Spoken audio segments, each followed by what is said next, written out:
ప్రభువైన యేసుక్రీస్తు నామములో మనకందరికి శుభములు. ప్రకటన గ్రంథాన్ని మనము చాలా వారములుగా ధ్యానం మనం చేస్తూ ఉన్నాము. ప్రకటన గ్రంథంలో ఉన్నటువంటి అంశాలను మనము ఎన్నుకొని వాటిని మనము ధ్యానం చేస్తున్నాము. మొట్టమొదటి అంశము మనము చాలా కాలము ధ్యానం చేశాము. అదేమిటంటే ప్రకటన గ్రంథము 1వ అధ్యాయం 1వ వచనంలో ఉన్నటువంటి మొట్టమొదటి మాట యేసుక్రీస్తు. యేసుక్రీస్తు గనుక ఆ యొక్క అంశాన్ని మనం అనేక కోణాలలో మనం చేశాము. తర్వాత ముఖ్యమైనటువంటి అంశము మనకు అగుపడేది దేవుడు. ఈ దేవుడు అన్నటువంటి మాటను బైబిల్లో నాకు తెలిసి మన జీవితకాలం సరిపోదు అని అనిపడుతుంది. ఆయనను గూర్చినటువంటి ప్రత్యక్షతలు, ఆయనను గూర్చినటువంటి రూపము, ఆయన ప్రణాళికలు, ఆయన యొక్క పనులు మనకు అది సరిపోదు. మనకు దేవుడిచ్చినటువంటి యొక్క సమయాన్ని, అవకాశాన్ని మనము సద్వినియోగం చేసుకుందాము. ఈ దేవుని గూర్చినటువంటి విషయంలో కూడా మనము మొట్టమొదటగా దేవుడు ఎవరు అని మనం చూసాము. దేవుడు ఎటువంటి వాడు, ఆయన రూపము ఎటువంటిది అన్నటువంటి విషయాలను మనం ఇప్పుడు పరిశీలిస్తున్నాము. దేవుడు ఎటువంటి వాడు, ఆయన రూపము ఏ విధంగా ఉంది అన్నటువంటి విషయాలను మనము పరిశీలిస్తున్నాం. 4వ అధ్యాయము 9వ వచనము. 4వ అధ్యాయము 9వ వచనము. మన యొక్క అంశము దేవుడు, అది మ్యాక్రో థీమ్. దానిలో చిన్న చిన్న అంశాలను మనం ధ్యానం చేస్తున్నాము. దేవుని యొక్క రూపము, దేవుడు ఎవరు, ఆయన లక్షణాలు ఏంటివి. ఆ సింహాసనమునందు ఆసీనుడయ్యుండి యుగ యుగములు జీవించుచున్న వానికి మహిమయు ఘనతయు కృతజ్ఞతాస్తుతులను కలుగునుగాక అని ఆ జీవులు కీర్తించుచుండగా. ఇక్కడ దేవుని గూర్చినటువంటి విషయాలను మనం ఇక్కడ చూస్తున్నాం. సింహాసనం నందు ఆసీనుడై ఉన్నటువంటి వాడు అన్నటువంటి విషయము ప్రకటన గ్రంథంలోను మరియు బైబిల్ ఇతర గ్రంథాలలోను పలుమారు వాడినటువంటి మాట. దానిలో ఉన్నటువంటి అర్థము మనం ఏమి గ్రహించగలము? సింహాసనమునందు ఆసీనుడయుండి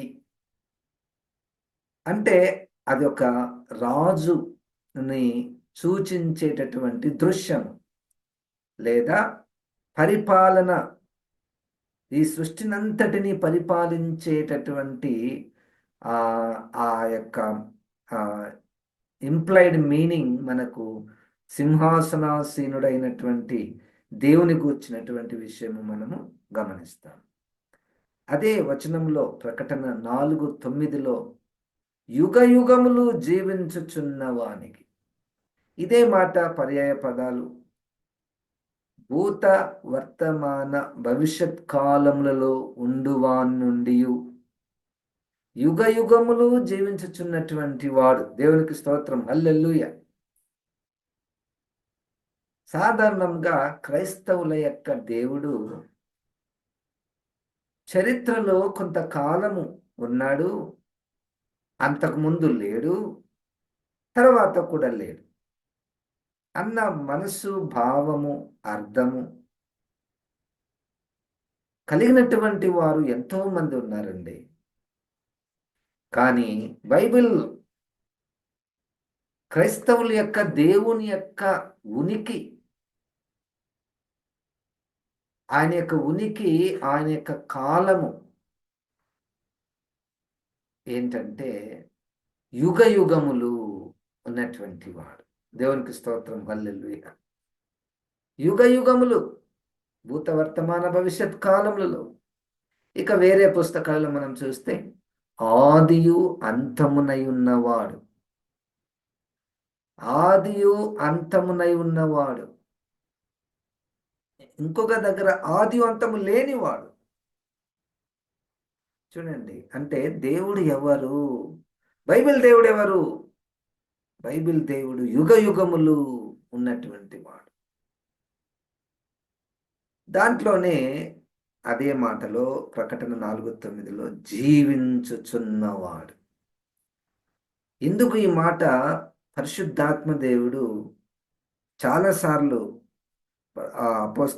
అపోస్తలుల బోధలలో చాలాసార్లు వాడినటువంటి మాట జీవించుచున్నవాడు అన్నటువంటి మాటలో ఉన్న అర్థం ఏమిటంటే, ప్రజలకు ప్రశ్న, ఓ ఆయన ఒకసారి బ్రతికాడు, చనిపోయాడు, ఇంకా అయిపోయింది. యేసుక్రీస్తు గురించి మంచి చెప్పండి వింటాము, మంచి మాటలు బోధించాడు, వెరీ గుడ్. మంచి గొప్ప కార్యాలు చేశాడు, అద్భుత కార్యాలు చేశాడు, వెరీ గుడ్. ఏ తప్పు చేయలేదు, వెరీ గుడ్.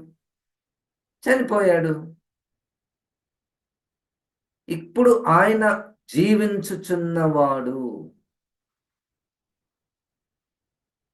ఎట్లా జీవిస్తున్నాడు? ఆత్మస్వరూపి అయి జీవించుచున్నటువంటి వాడు. హల్లెలూయా. ఇదిగో మృతుడై తిరిగి లేచిన వాడు. అయితే మీరు నన్ను ఒక ప్రశ్న అడగచ్చు, పాస్టర్ గారు ఇది మీరు చెప్పేది దేవుని గురించి కదా, మరలా మీరు యేసుక్రీస్తుని గురించి, పునరుద్ధానం గురించి, ఆయన తిరిగి లేచాడన్నటువంటి విషయం అది ఎందుకు చెప్పుచున్నారు? మనం ఇంతకు ముందే రుజువు చేశాము యేసుక్రీస్తు అన్నటువంటి అంశమును ధ్యానం చేస్తున్నప్పుడు, మరియు ఇంకొక అంశం కూడా ధ్యానం చేయబోతున్నాము. ఒక నిర్ణయానికి వచ్చాము ఏమిటంటే, యేసుక్రీస్తు ఈజ్ ఈక్వల్ టు దేవుడు ఈజ్ ఈక్వల్ టు ఆత్మ. ఏక దేవుడై ఉన్నాడు. ఇంకా అది వేరే సంగతి, అది వేరే ధ్యానము. ఇప్పుడైతే మనము దేవుని గూర్చినటువంటి విషయాలు, సింహాసనాసీనుడై ఉండి యుగ యుగములు జీవించుచున్నవాడు. ఇక్కడ ఒక మనం పాఠం మనం నేర్చుకోవాలి. ఏంటంటే, హూ ఇస్ డైరెక్టింగ్ అస్ అంటే, మనల్ని క్రైస్తవులను ఎవరు నడిపిస్తున్నారంటే, క్రొత్త నిబంధనలో అపోస్తలులు బోధించారు, యేసుక్రీస్తు బోధించాడు, అనేకుల కార్యాలు జరిగాయి, గొప్ప కార్యాలు చేశారు. అవన్నీ పాస్ట్, గతించినటువంటి కార్యములను మనం ఎప్పుడు కూడా నెమరు వేసుకుంటూ ఉంటాం, అది మంచిది. కానీ ఇప్పుడు మనం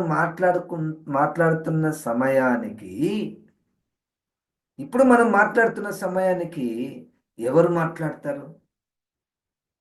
ఆయన జీవించుచున్నవాడు.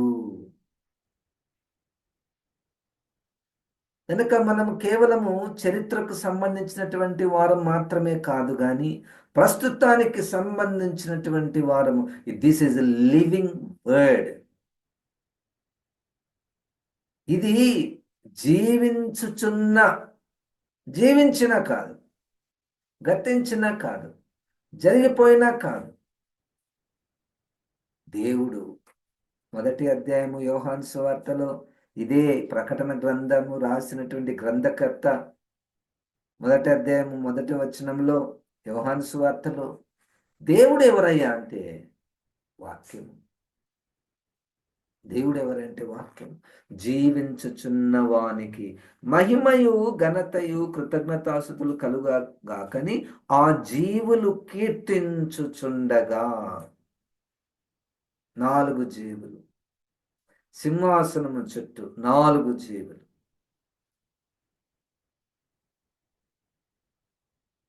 దేవునిని కీర్తించుట, దేవుని యొక్క లక్షణాలను ఎరిగి కీర్తించుట. 10వ వచనం ప్రకటన గ్రంథము 4:10. మనం ఏం స్టడీ చేస్తున్నామంటే, దేవుని గూర్చినటువంటి విషయాలను మనము స్టడీ చేస్తున్నాం. ఆ 24 పెద్దలు సింహాసనమునందు ఆసీనుడయుండు వాని ఎదుట సాగిలపడి యుగ యుగములు జీవించుచున్న వానికి నమస్కారము చేయుచు, ప్రభువా మా దేవా, నీవు సమస్తమును సృష్టించితివి, నీ చిత్తమును బట్టి అవి ఉండెను, దానిని బట్టియే సృష్టింపబడెను గనుక నీవే మహిమ ఘనత ప్రభావములు పొందనర్హుడవని చెప్పుచు తమ కిరీటములను ఆ సింహాసనము ఎదుట వేసిరి. 10-11 వచనాలు కలిపి ఉన్నటువంటి పెద్ద వచనం ఇది. ఇక్కడ 24 మంది, ముందు 9వ వచనంలో 4 జీవులు దేవుని యొక్క గుణగణాలను, వారు దేవుడు ఎవరు, వాళ్ళు కొన్ని విషయాలు చెప్పారు. ఇప్పుడు 24 మంది పెద్దలు అదే విషయాలు వాళ్ళు సింహాసనమునందు ఆసీనుడైన వాని ఎదుట సాగిలపడి యుగ యుగములు జీవించున్న వానికి నమస్కారము చేయొచ్చు. ప్రభువా మా దేవ. దేవుడు ఎవరు? ప్రభువా. ప్రభువు అనగా రాజు, పరిపాలించువాడు. దేవా, దేవుడు. ప్రభువా మా దేవా, నీవు సమస్తమును సృష్టించితివి. సృష్టికర్త. దేవుడు ఎవరు? దేవుడు ఎవరు అంటే సృష్టికర్త. ఈ సృష్టికర్త కూడా ఇక్కడ మనం గమనించవలసినటువంటి విషయం ఏమిటంటే, యోహాను సువార్తలో 1:1లో 1, 2, 3 వచనాల్లో కూడా మనం చూస్తాము. సృష్టింపబడినది ఏదియు ఆయన లేకుండా సృష్టింపబడలేదు. నంబర్ 1. మనం చాలాసార్లు అనుకుంటాము, గతంలో ఎప్పుడో 6000 సంవత్సరాల కిందట దేవుడు సృష్టించాడు, ఇంకా అయిపోయింది, ఒక్కసారి 6 రోజులు సృష్టి అయిపోయింది కదా. ఇక దాని తర్వాత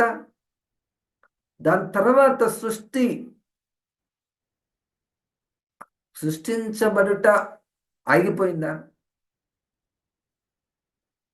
are is God still creating?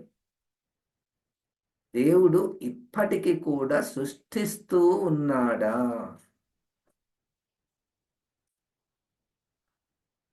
సమస్తమును సృష్టించితివి. ఇక చూడండి, కొత్తగా ఎన్నో పుడుతుంటాయి, మనకు కనపడవు కదా. సమస్తమును, విశ్వమునంతటిలో ఉన్నటువంటి వాటిని సృష్టించినటువంటి అద్భుతకరుడు మన దేవుడు. దేవునికి స్తోత్రం. హల్లెలూయా. నీ చిత్తమును బట్టి అవి ఉండెను. ఆహా, ఇది దేవుడు. నీ దేవుడు ఎవరు? సృష్టి ఎందుకు చేశాడు? అసలు సృష్టి చేయడానికి గల కారణం ఏమిటి? దేవునికి ఒక చిత్తం ఉంది. ఆయన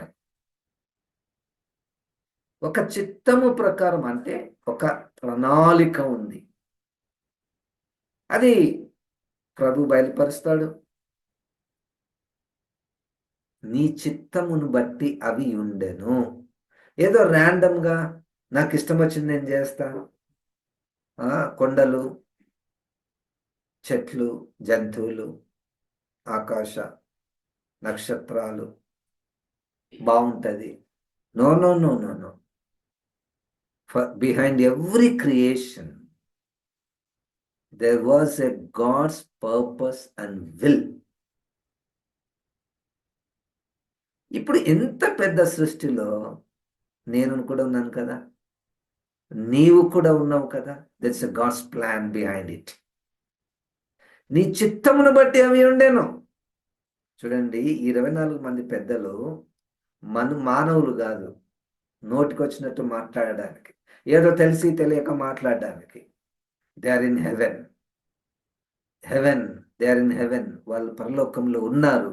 వారికి సత్యమే తెలుసు, అబద్ధం తెలియదు. కాబట్టి వాళ్ళు ఏం చెప్తున్నారో అది 100% సరైనటువంటిది. నీ చిత్తమును బట్టి అవి ఉండెను. ఒక్కొక్కసారి కొన్ని సృష్టిని మనం చూస్తే, ఎందుకు సృష్టించావు ప్రభా ఈ యొక్క పెద్ద కొండను? ఎందుకు సృష్టించావు ప్రభా ఈ యొక్క భూమి ఎంత ఎండిపోయినటువంటి సృష్టి? ఎందుకు సృష్టించి ప్రభా ఈ మనిషి పనికి రాకుండా అయిపోయాడు? ఈ మనిషి భూమికే బరువు అయిపోయింది, ఎందుకు సృష్టించావు? ఆయన చిత్తమును బట్టి అవి ఉండెను.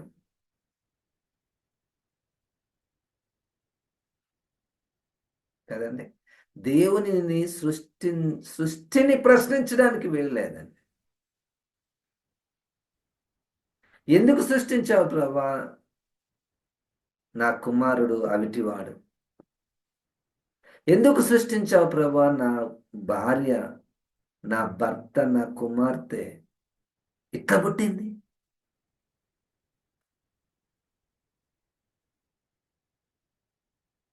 ఆయన చిత్తము, ఆయన ప్రణాళిక, ఆయన ఇష్టము కుండ కుమ్మరి వాణిని ప్రశ్నించునా, నేనెందుకు ఇలాగ చేసేటివి? ఆయన చిత్తమును బట్టి ఉండెను. దేవునికి స్తోత్రం. హల్లెలూయా. ఇక్కడ ఒక పాఠం మనం నేర్చుకోవాలండి.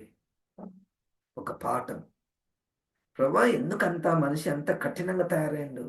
అసలు వాడిని వేస్ట్, మీ సంఘాన్ని పాడు చేయడానికి తయారైండు. అసలు వాడు సృష్టించకపోతే సంఘం ఎంత బాగుంటుండే. అదెవరో సౌలు అంట ఆయన పేరు. ఎంత భయంకరంగా తయారైండు ప్రభా. చూడడానికి బాగానే ఉన్నాడు, బాగానే చదువుకున్నాడు, కానీ నిన్నంటే ఎంత విరోధము. ఎందుకు సృష్టించావు ప్రభా? ఆయన చిత్తమై ఉన్నది, కరెక్ట్గా నెరవేరుతుంది. ఆయన న్యాయవంతుడు. దేవుడు ఎవరు? అది మన అంశం. నీ చిత్తమును బట్టి అవి ఉండెను, దానిని బట్టి సృష్టింపబడెను. చిత్తమును బట్టి సృష్టింపబడెను అంటే ఆయనకు ఒక ప్రణాళిక ఏర్పాటు చేసుకున్నాడు మొత్తం ముందే. ఏమేమి చేయాలని దాన్ని బట్టి ఆయన సృష్టించాడు. సృష్టించిన తర్వాత ఇది బాగలేదు, అట్లా లేదు, అనవసరంగా సృష్టించాను, అట్లా లేదు. ఆయన చిత్తమును బట్టి అవి ఉండెను. కనుక ప్రకటన గ్రంథంలో మనము ఏమి ధ్యానం చేస్తున్నాము అంటే, దేవుడు ఎవరు? 5వ అధ్యాయము 13వ వాక్యమును మనం చదువుకుందాం. 5వ అధ్యాయము 13వ వాక్యము. ప్రకటన గ్రంథము 5వ అధ్యాయము 13వ వాక్యము. అంతటా పరలోకమందును భూలోకమందును భూమి క్రిందను సముద్రములోను ఉన్న ప్రతి సృష్టము అనగా వాటిలో ఉన్న సర్వమును, సింహాసనాసీనుడయున్న వానికి గొర్రెపిల్లకును స్తోత్రమును ఘనతయు మహిమయు ప్రభావమును యుగ యుగములు కలుగునుగాక అని చెప్పుట వింటిని. ఇంకా మొత్తం పరలోకమందును భూమి యందును భూమి క్రిందను సముద్రములోను ఉన్న ప్రతి సృష్టము, వాటిలో ఉన్న సర్వమును. నాకు ఆశ్చర్యమైనటువంటి సంగతి, ఉన్న ప్రతి సృష్టము అంటే సృష్టింపబడినటువంటి ప్రతిది కూడా. కీర్తన గ్రంథంలో చివరి కీర్తన చివరి వచనంలో ఆ మాట నాకు చాలా ఇష్టం. కీర్తన గ్రంథము ఇది దానికి సంబంధించింది కాబట్టి నేను చదువుతున్నాను. చివరి అధ్యాయము చివరి వచనము. సకల ప్రాణులు యెహోవాను స్తుతించుదురుగాక. యెహోవాను స్తుతించుడి. All that have breath, praise the Lord. సృష్టింపబడిన ప్రతి సృష్టము, పరలోకమందు భూమి మీదను భూమి క్రిందను సముద్రంలోను ఉన్న ప్రతి సృష్టము ఆయనను స్తుతించునుగాక.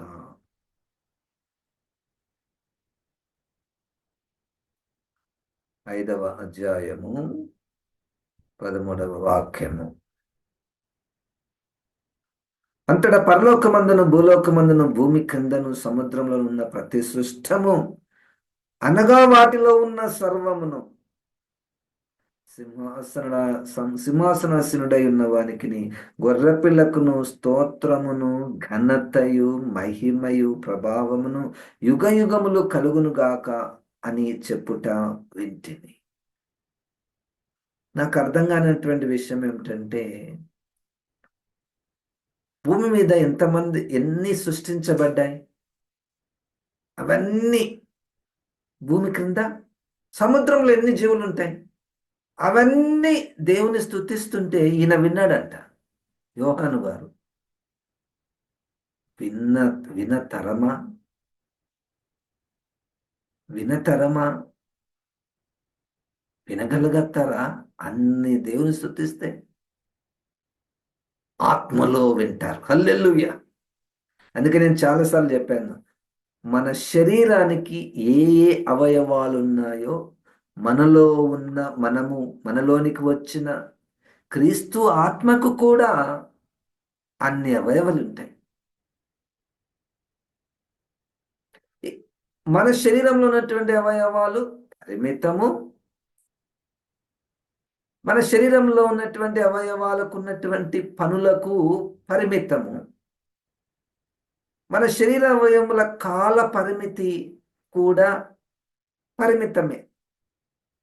కానీ మనలో ఉన్నటువంటి క్రీస్తు ఆత్మ ఉంది చూడండి, దానికి పరిమితం లేదు. నువ్వు ఎంత సౌండ్ పెట్టు, దానికి ఏం అనపడదు. మన శరీరానికి ఎక్కువ సౌండ్ పెడితే పాడైపోతాయి.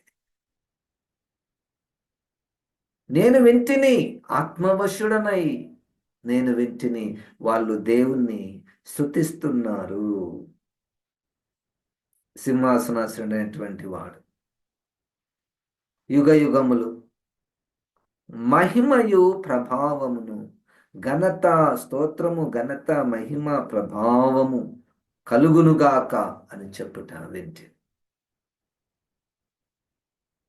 అంటే ఇప్పుడు చిత్రం చూడండి, ఈ రూపము, దేవుని యొక్క రూపము, వీళ్ళందరూ ఎట్లా కలుసుకుంటారబ్బా? ఎక్కడ కలుసుకుంటారు? ఎక్కడ కలుసుకుంటే, ఎక్కడి నుంచి స్తుతిస్తే ఆయనకు స్తుతులు పోతాయి. అసలు ఆ చిత్రాన్ని గీయడం సాధ్యమా? సముద్రములో ఉన్నటువంటి ప్రతి సృష్టము ఆయనను యుగ యుగములు స్తోత్రమును, ఘనతయు, మహిమయు, ప్రభావము కలుగునుగాక, కలుగునుగాక, కలుగునుగాక అని చెప్తుంటే ఆత్మవశుడైనటువంటి యోహాను గారు వింటున్నాడంట. అది దేవుని సృష్టి. నేను ఇంతకుముందు చెప్పాను కదండి, సృష్టి ఎందుకు? దేవుని చిత్తం, దేవునికి ఇష్టం. ఎందుకు సార్, ఎందుకు చేసి ఈ సముద్రాన్ని ఎందుకు సృష్టించాలి? లోపల ఎన్ని జీవులు ఉంటాయి, అవన్నీ ఎందుకంటే అవన్నీ దేవుణ్ణి స్తుతించును, మహిమపరచును, ఘనపరచును. వాటికి భాష, పాటలు పాటలు వచ్చా? చేపలకు, కప్పలకు పాటలు వచ్చా అండి? 100కు 100% వచ్చు.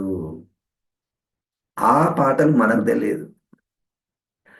వాళ్ళకి మ్యూజిక్ వస్తుందా? మ్యూజిక్ ఏమో. మొత్తానికైతే అవి దేవుణ్ణి ఆరాధన చేస్తున్నాయి. దేవుణ్ణి ఆరాధన చేస్తున్నాయి. దేవుడు ఎవరు? దేవుడు ఎవరంటే, ఇంత సృష్టి విశ్వం అంతా కలిసి ఆయనను ఆయన స్తుతులకు అర్హుడు. ఇన్ని స్తుతులకు అర్హుడు. దేవునికి స్తోత్రం అని చెప్పుట వింటిని. అప్పుడు 14వ వచనంలో ఆ 4 జీవులు ఆమేన్ అని చెప్పగా ఆ పెద్దలు సాగిలపడి నమస్కారము చేసిరి. ఏం జరుగుతుంది అసలు పరలోకంలో? అసలు పరలోకం ఎక్కడుంది?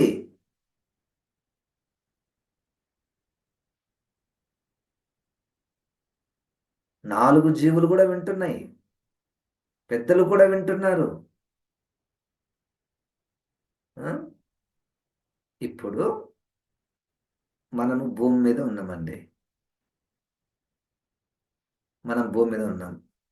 దేవునికి స్తోత్రములు, మహిమయు, ఘనతయు, ప్రభావములు, యుగ యుగములు కలుగునుగాక అని అన్నాం అనుకోండి. ఎవరు విన్నారు? యోహాను గారు వింటున్నాడు, 4 జీవులు వింటున్నారు, 24 మంది పెద్దలు వింటున్నారు. వాళ్ళు అవును సార్, మీరు అన్నది కరెక్టే, మీరు అన్నది 100% కరెక్ట్ అని వాళ్ళు ఆమేన్ అంటారు. అది దేవునికి స్తుతులు. దేవుడు ఎవరు? ప్రకటనలో దేవుడు ఎవరు? ప్రకటన గ్రంథము 11వ అధ్యాయము 19వ వచనం. ప్రకటన 11:19. మరియు పరలోకమందు దేవుని ఆలయము తెరవబడగా దేవుని నిబంధన మందసము ఆయన ఆలయములో కనబడెను. అప్పుడు మెరుపులను, ధ్వనులను, ఉరుములను, భూకంపమును, గొప్ప వడగండ్లను పుట్టెను.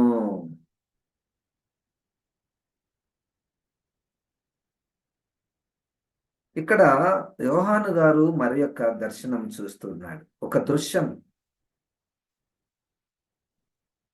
పరలోకమందు, ఇప్పుడు పరలోకంలో దేవుడు ఆ చిత్రము, పరలోకమందు దేవుని ఆలయము తెరవబడగా,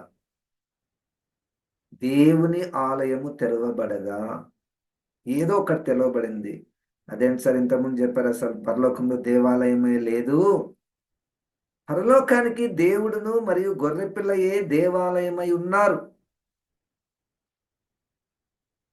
మరలా ఇక్కడ దేవాలయం తెరవబడగా అదేంటి? ఇక్కడ బైబిల్ స్టడీ ప్రిన్సిపల్లో మనం గమనించవలసినటువంటి విషయం ఏమిటంటే, ఒక ముఖ్యమైనటువంటి ప్రధానమైనటువంటి విషయాన్ని చెప్పడానికి, బోధించడానికి కొన్ని చుట్టూ ఉన్నటువంటి పరిసరాలను, పరిస్థితులను వాడుకుంటారు ఒక విషయం చెప్పడానికి. ఇప్పుడు ఈ చుట్టూ ఉన్నటువంటి ఈ పరిసరాలను, వస్తువులను అక్కడ మనము ఆగి, మరి ఇది ఎట్లా ఇక్కడ ఎందుకుంది అని ఆలోచిస్తే అసలు చెప్పాల్సినటువంటి విషయము మనము మర్చిపోతాము. అది ఉద్దేశం కూడా కాదండి, అది ఉద్దేశం కాదు. ఇప్పుడు సంసోను ఉన్నాడు. ఆ సంసోను చాలా వ్యభిచారి. అసలు ఆ ఫిలిస్తీన్ల అమ్మాయిని ఎందుకు తీసుకొచ్చుకున్నాడు?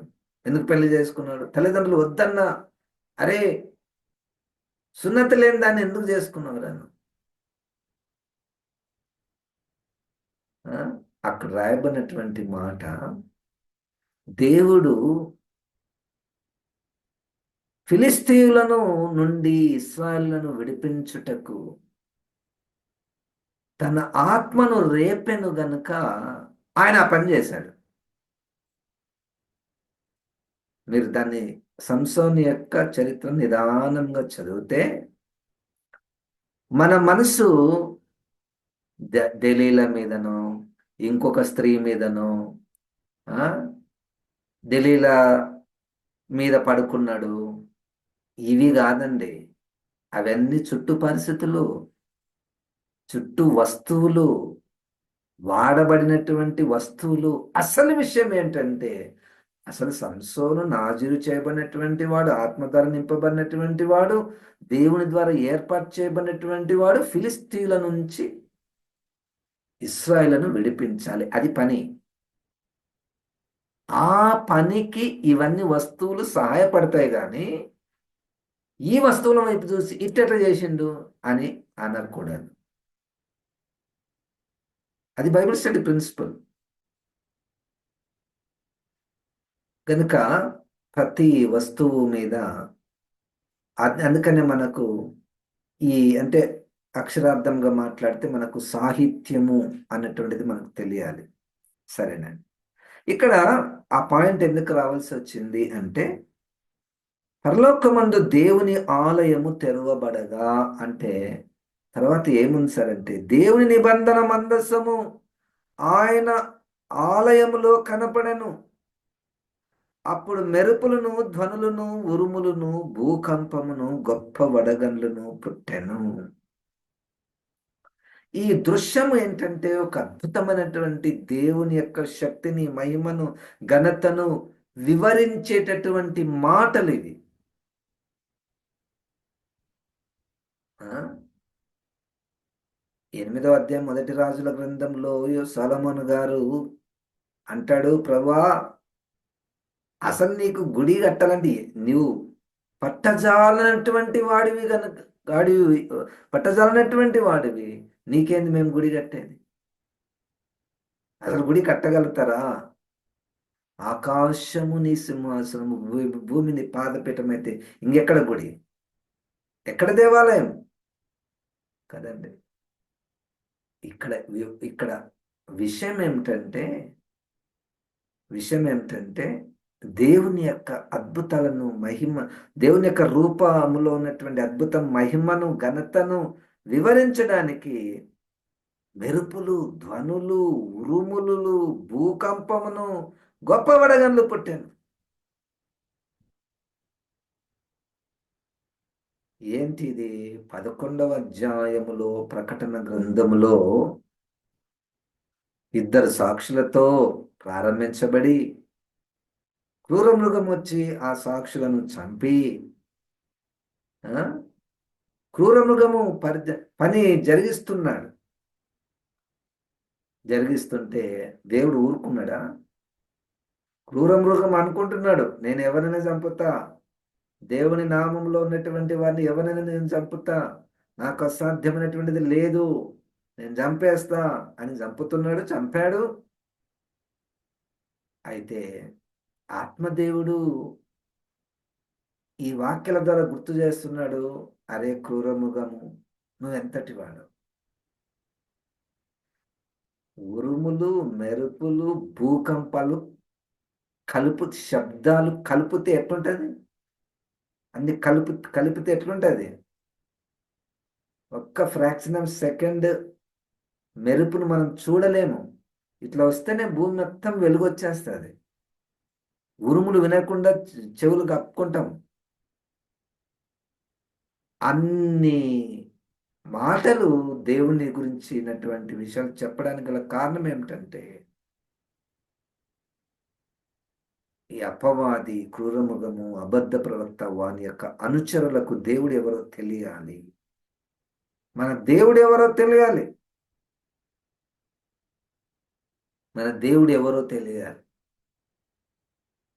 దేవుని యొక్క తీర్పునకు ఆయన సమర్థుడు అన్నటువంటి దృశ్యము కనపడాలి. మనకు ఇప్పటివరకు తెలిసినటువంటి విషయం, ఈ శిలువ మీద విరలాడినటువంటి యేసయ్యనే కనపడుతున్నాడు.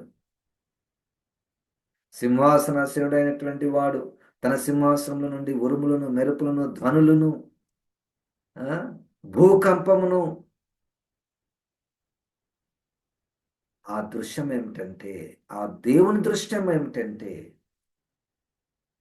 అపవాదికి భయము కదండి. కనుక ఈరోజు మనము ఏమి నేర్చుకుంటున్నాము? నీ నామమునకు భయపడు వారికి నీ తగిన ఫలమిచ్చుటకును గొప్పవారే మీకు. అది అంటే ముందు వచనాల్లో మనం చూస్తాం. 18వ వచనం, నశింపచేయుటకు సమయం వచ్చిన్నది, తీర్పునకు గుర్తు. ఆ దృశ్యము తీర్పునకు గుర్తు. శిలువ దృశ్యము రక్షణకు గుర్తు. శిలువ దృశ్యము రక్షణకు గుర్తు. బాలుడు దృశ్యము ప్రవచన నెరవేర్పునకు గుర్తు. హల్లెలూయా. చూడండి, అమ్మా, నీకు పుట్టబోయే బిడ్డ తన ప్రజలను వారి పాపముల నుండి విడిపించును. ముందుంది. ఈ దృశ్యము ప్రవచన నెరవేర్పు. ఆ యెషయా గ్రంథము 9వ అధ్యాయం, మలాకి గ్రంథము, జకరియా గ్రంథము, యెషయా గ్రంథము, రావలసినటువంటి పుట్టవలసినటువంటి మెస్సయ్య ఈయనని. అది ఆ దృశ్యం. ఇప్పుడు 11వ అధ్యాయము చివరి వచనంలో తీర్పు దృశ్యం. తీర్పు రూపం సారి రూపం. ఈ రూపాలన్నీ శిలువ రక్షణ, పునరుద్ధానము దృశ్యం ఏంటి? ఆ చిత్రం ఏంటి? ఆ రూపం ఏమిటి? నిరీక్షణ కదండి. కనుక ఈరోజు ప్రకటన గ్రంథంలో దేవుని యొక్క రూపాన్ని మనం చూస్తున్నాం. 15వ అధ్యాయము ప్రకటన గ్రంథము 8వ వాక్యం. ప్రకటన 15వ అధ్యాయము 8వ వాక్యం చూడండి. మనము చూస్తున్నటువంటి ఆ పద్ధతి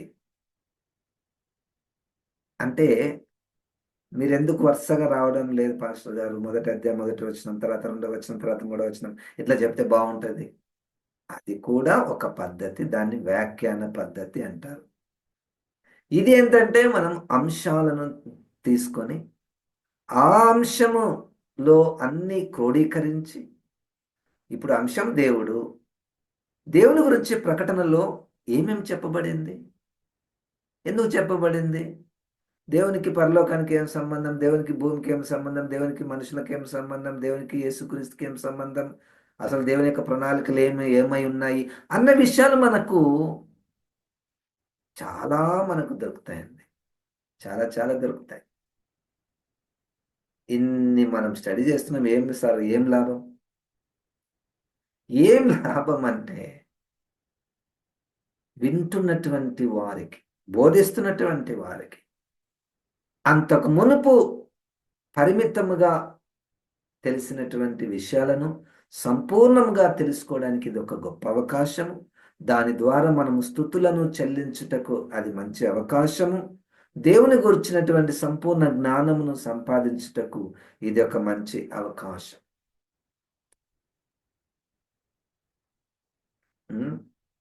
15వ అధ్యాయము ప్రకటన గ్రంథము 15వ అధ్యాయము 8వ వాక్యాన్ని మనము చదువుకుందాము.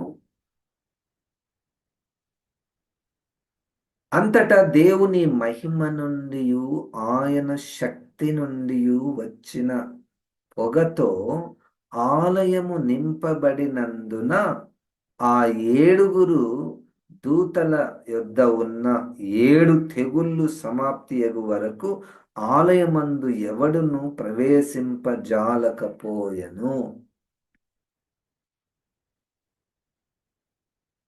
ఇక్కడ తిరిగి ఆలయము పరలోకంలో ఆలయం. ఈ మాట ఎందుకు చెప్పవలసి వస్తుంది అంటే,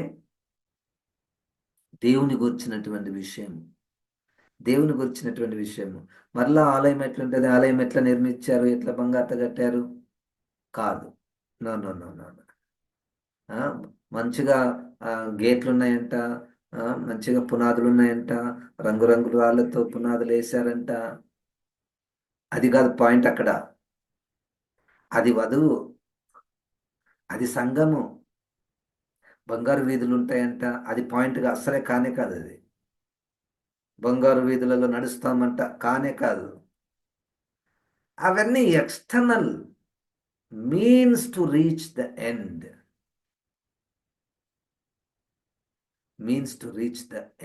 వాట్ ఈస్ దన్ ఎండ్? దేవుడు మనకు కావాల్సింది దేవుడు.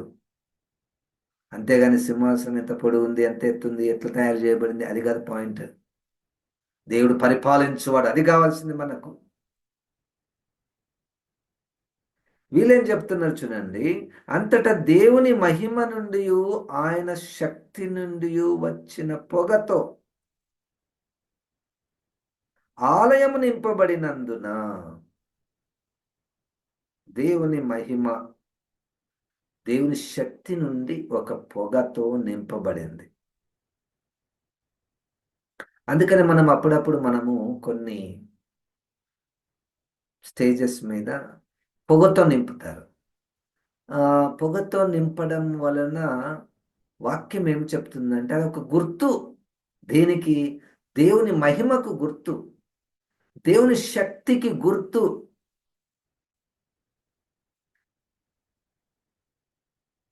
అది మహిమ నుండి వచ్చినటువంటి పొగ. అది దేవుని శక్తి నుండి వచ్చినటువంటి పొగ.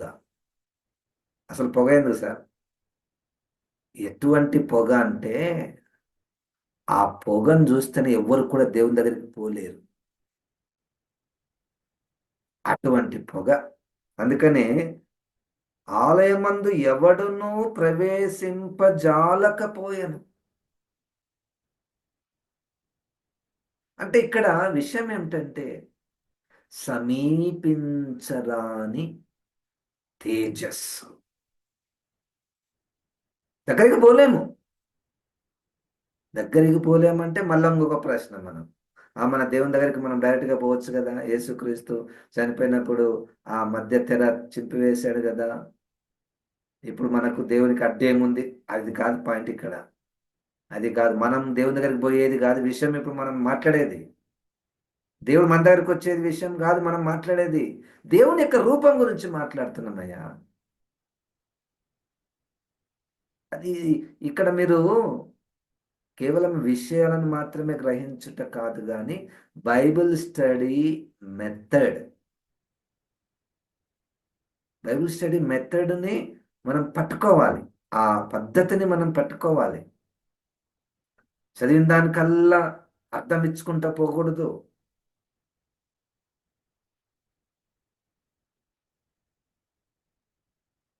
హ్మ్.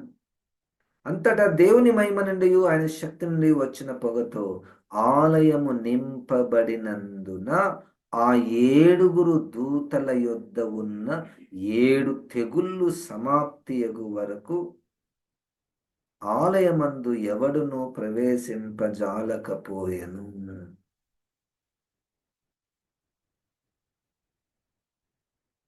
ఏంటి ఈ చిత్రము? ఏంటి ఈ దృశ్యము? ఏంటి దేవుని దృష్టం ఇంత ఉంది? ఇట్లా ఉంది ఎందుకు ఇట్లా ఉంది? ఎవరు పోకూడదా? ఆయన మహిమ నుండి, శక్తి నుండి వచ్చినటువంటి పొగతో ఆలయమంతా నింపబడింది. ఏంటి ఎందుకు సార్ ఇట్లా ఉంది? దేవుడు ఇట్లా కనపడుతున్నాడు అంటే జరాగండి. దేవుడు ఇప్పుడు ఒక పనిలో ఉన్నాడు. ఒక పనిలో ఉన్నాడు. తన ఎదుట ఉన్నటువంటి 7 దూతలను పిలిచాడు. 7 దూతలను పిలిచి ఒక్కొక్క దూత చేతిలో ఒక్కొక్క పాత్ర పెట్టాడు. పాత్ర పెట్టి ఇంక పోండి. ఒక్కొక్క పాత్ర భూమి మీద కుమ్మరిస్తుండగా దేవుని యొక్క మనుషుల మీద దేవుని యొక్క తీర్పు జరుగుతూ ఉంది. శిక్ష. అది దృశ్యం. అది దృశ్యం. ఇప్పుడు ఒక ఒక దగ్గర ఉదాహరణకు మన భాషలో మాట్లాడుతుంటే జైల్లో ఉన్నటువంటి ఖైదీలను వాళ్ళు ఇంటరాగేషన్ చేస్తుంటారు. తప్పు చేసావా? దొంగతనం చేసావా? ఇంటరాగేషన్ చేస్తుంటే మంచిగా పక్కన మ్యూజిక్ వస్తుందా? మంచిగా మ్యూజిక్, పాటలు మంచిగా ఏసీ పెట్టి చల్లగా ఉండాలి సార్ ఇంటరాగేషన్ చేసినప్పుడు అని పెడతారా? కాదు. అట్లా కాదు. ఆ దృశ్యంలో, ఆ చిత్రంలో, ఆ రూపంలో నీకు అవి రావు. చీకటి ఉంటుంది, ఉడకబోస్తుంటుంది, భయంకరంగా ఉంటుంది, శబ్దాలు గట్టి గట్టిగా అరుస్తుంటారు. ఇదొక దృశ్యం. అట్లే దేవుడు 7 పాత్రల ద్వారా భూమి మీదకి తన యొక్క తీర్పులను కుమ్మరిస్తున్నప్పుడు ఆ దృశ్యము ఏ విధంగా ఉంది? అది పాయింట్ మనకు. అది పాయింట్.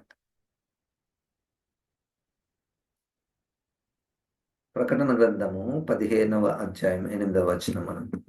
అంతటా దేవుని మహిమ నుండి ఆయన శక్తి నుండి వచ్చిన పొగతో ఆలయం నింపబడినందున ఆ 7 దూతల యొద్ద ఉన్న 7 తెగుళ్ళు సమాప్తి యొక్క వరకు ఆలయమందు ఎవడను ప్రవేశింపజాలకపోయెను. మనం ఏమి స్టడీ చేస్తున్నామండి? ప్రకటన గ్రంథములో దేవుని యొక్క రూపము. 20వ అధ్యాయము 11వ వాక్యం. ప్రకటన గ్రంథము 20వ అధ్యాయము 11వ వాక్యం.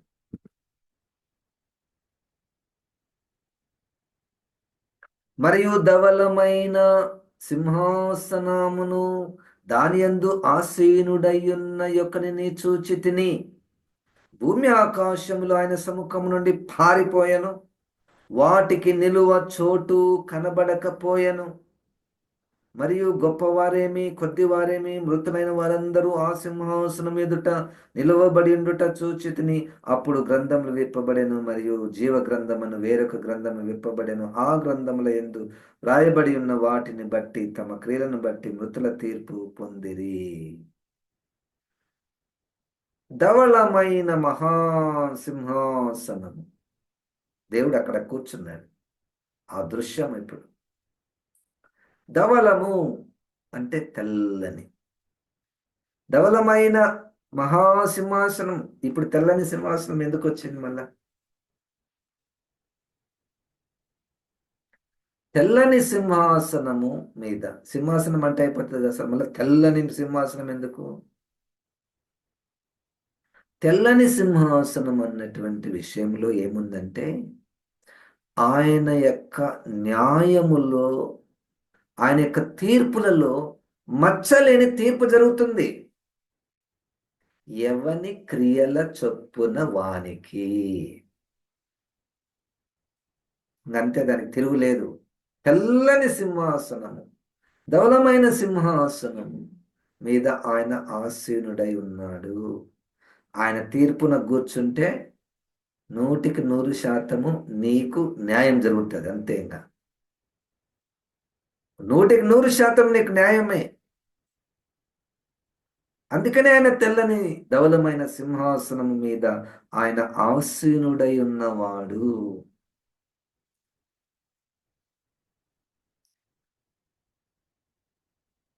ఆయన వచ్చి ఇట్లా తీర్పున కూర్చుంటేనే భూమి ఆకాశములు ఆయన సముఖము నుండి పారిపోయానంట. ఎవరు ఏం మాట్లాడనికలేదు. ఇంకా అంత భయము భూమికి ఆకాశమునకు దేవుని దగ్గరికి రావడానికి. రాగానే మీరు దూరం పోండి, ఇప్పుడు మా సంగతి ఒకటి ఉంది, ఒక కార్యక్రమం ఉంది, కోర్టులో తీర్పు జరుగుతుంది. భూమి ఆకాశంలో ఆయన సముఖం నుండి పారిపోయాను, వాటికి నిలువ చోటు కనబడకపోయాను.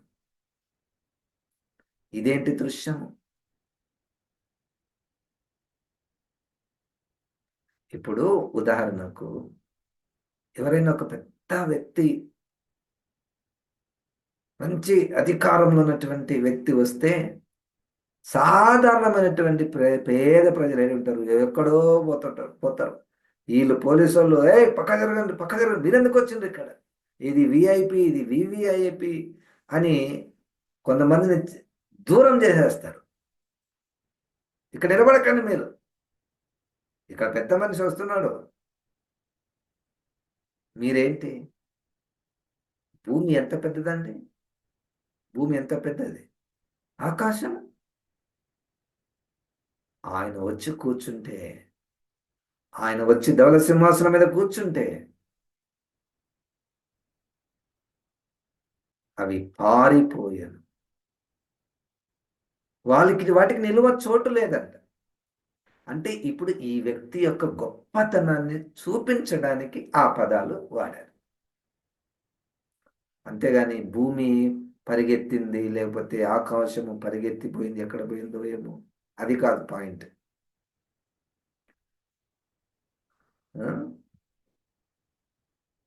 మరియు గొప్పవారేమి కొద్దివారేమి మృతులైన వారందరూ ఆ సింహాసనం ఎదుట నిలవబడి ఉండుట చూచి తిని.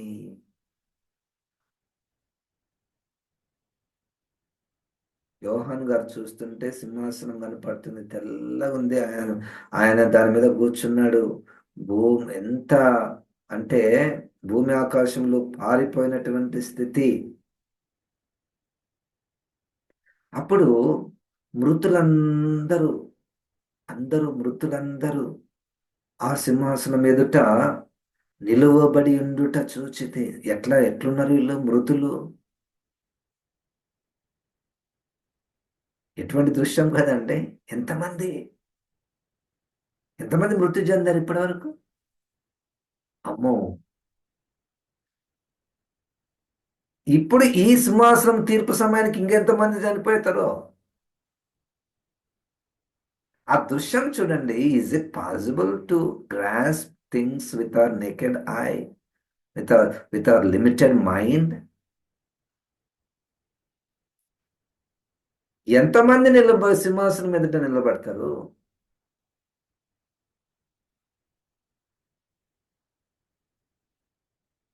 కనుక దేవుడు ఎవరు? ఆయన రూపం ఎట్లుంది? ఆయన ఆయన ఎవరు? ఎటువంటి వాడు? ఆయన లక్షణాలు ఏంటివి? ప్రకటన గ్రంథంలో వాటిని మనము పరిశీలిస్తున్నాము. 21వ అధ్యాయంలోనే 21వ అధ్యాయంలో 5వ వాక్యాన్ని మనం చదువుదామండి. 21:5లో అప్పుడు సింహాసనాసీనుడైన వాడు, ఇదిగో సమస్తమును నూతనమైనవిగా చేయుచున్నానని చెప్పెను. మరియు ఈ మాటలు నమ్మకమును నిజమునై ఉన్నవి గనక వ్రాయుమని ఆయన నాతో చెప్పుచున్నాడు. మరలా సింహాసనాసీనుడైన వాడు, ఇదిగో సమస్తమును నూతనమైనవిగా చేయుచున్నానని చెప్పాను.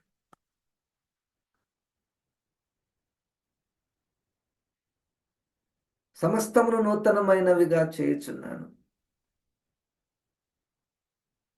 పాతవి ఆకాశమును భూమియు, 2 పేతురు పత్రిక 3వ అధ్యాయంలో, అగ్నితో కాల్చబడను.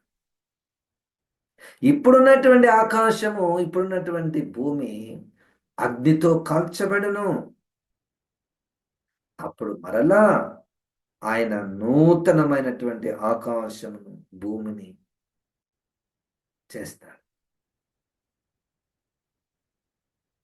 అప్పుడు సింహాసనాసీనుడైనటువంటి వాడు, ఇదిగో సమస్తమును నూతనమైనవిగా చేయుచున్నానని చెప్పాను. మరియు ఈ మాటలు నమ్మకము నిజములైనవి కనుక వ్రాయుమని ఆయన నాతో చెప్పుచున్నాడు. దేవుడంట యోహాను గారిని, అది రాయి, నువ్వు చూసింది రాయి, నేను చెప్పింది రాయి. ఏంటి, యోహాను గారు బ్రతికే ఉన్నాడా, చనిపోయిందా? బ్రతికే ఉన్నాడు. యోహాను గారు బ్రతికే ఉన్నాడు. ఈ మాటలు రాస్తున్నప్పుడు ఈ దేవుడు ఎవరు? రాయించేవాడు, బయలుపరిచేవాడు, చూపించేవాడు. ఏం చూపిస్తాడు సార్? దేవుడు ఏం చూపిస్తాడు? పరలోకంలో ఉన్నటువంటివి, భూమి మీద ఉన్నటువంటివి, సముద్రంలో ఉన్నటువంటివి, దేవుని యొక్క ప్రణాళికలు, దేవుని యొక్క తీర్పులు, ఇవన్నీ ఆయన చూపించును, బోధించును, ఆజ్ఞాపించును. అయ్యా, ఇవన్నీ ఖచ్చితంగా జరుగుతాయి యోహాను, నువ్వు రాయి, ఖచ్చితంగా జరుగుతాయి.